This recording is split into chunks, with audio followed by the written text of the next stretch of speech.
Check, check, check, check, check. Looking good. Check, check, check, check. We're good.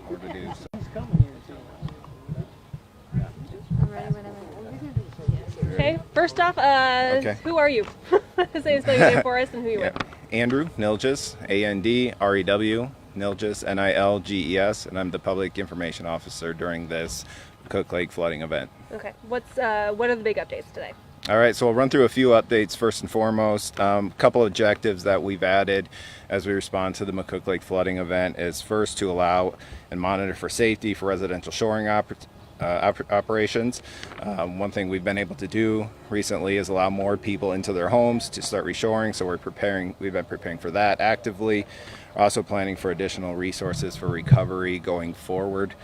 I will reiterate that a restricted access order remains in effect for the impacted area. This is done to protect lives of the residents and first responders and contractors working through that area. So we're balancing a lot, but safety first and foremost priority throughout this response to the flooding event. McCook Lake remains closed for the South Dakota Game Fish and Parks. As mentioned previously, the controlled access for some residents on Penrose Drive and North Shore Drive has resumed. So we're able to get more access for residents to get into their homes, to start restoring them, to save them. That's a huge step in the right direction to be able to get people in safely. So excited about the progress there. Water and sewer has been restored to several homes on Penrose Drive. A boil advisory remains in effect for this area through July 8th, 5 p.m. That will expire. So that boil advisory is still in effect. The boil advisory for the Suncoast Drive, that west area of McCook Lake, that has expired now. So that boil advisory is no longer in effect. The police continues to prioritize safety, especially with the recent rains. So we want to reiterate the check-in, check-out process in the impacted area does remain in effect, so we know who's in the area, so we can respond if there's any sort of emergencies, and so we can ensure that that area is remaining secure. The Game Fish and Parks Department, they've been working with the North Sioux City Police Department to do some boat retrievals on McCook Lake on June 30th. 18 of the 22 boats identified were retrieved, and they are currently ongoing right now doing the additional retrievals. Let's see. The last update is starting tomorrow. We're going to have twice a day video calls between the city, the county, and the state to go through what our needs are as this situation evolves. One of these is going to be held first thing in the morning at 9 a.m. and then another one in the afternoon at 3:30. This is just going to be a great tool for us to keep in communication, to be able to solve problems for the community and respond to this incident. So the next update, it will be at we're going to have a special city council meeting tomorrow night, July 3rd at 7 p.m. at City Hall. So there will be no update here at the Isaac Walton League, but we'll be discussing the flooding response at that special council meeting. Perfect. I think the biggest frustration among residents is the communication that has been taking place between city leaders and them, especially getting into their houses, being told that they can, but then they have to leave or they can't access it. How is that going to be improving here in the coming days to where residents feel like they're being heard and they're being taken care of? Yeah, absolutely. So first thing I would do is encourage people to follow the city's website and Facebook page.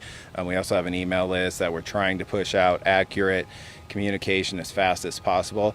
I'd hope everyone would understand that there's an eagerness to get into homes.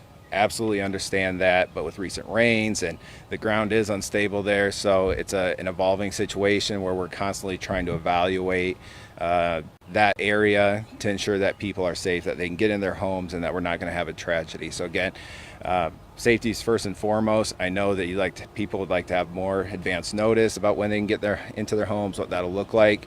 But again, we want to keep people safe, and we're trying to pump out information as fast as we can in a way that doesn't result in something catastrophic. So continue to follow our official North Sioux City website and Facebook page.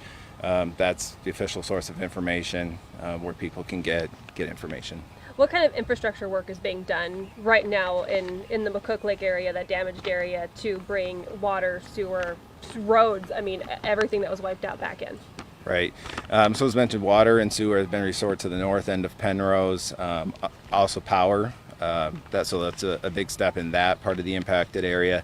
In this western part of McCook Lake and the Suncoast Drive area, all utilities have been restored. To get further into the impacted area, I would want to draw in one of our engineers, if he wouldn't mind stepping in. If I could phone a friend. Yes, right. you phone a friend. John, if you want to. Into the media fire. First off, can you say and spell your name and your title? John Brown, Stockwell Engineer, Incident Commander, and Co-Incident Commander. Actually, right now we're in the process of stabilizing the subgrade so that we can install the force main, so that our existing sanitary sewer lift station on the east side of the lake actually pumps into its original place, which is the lagoon system on the west side of the lake. And so that's in process. We're still planning for that to be a July 4th completion. And then we're going to be working on supplying water, fire protection to the west side of the lake.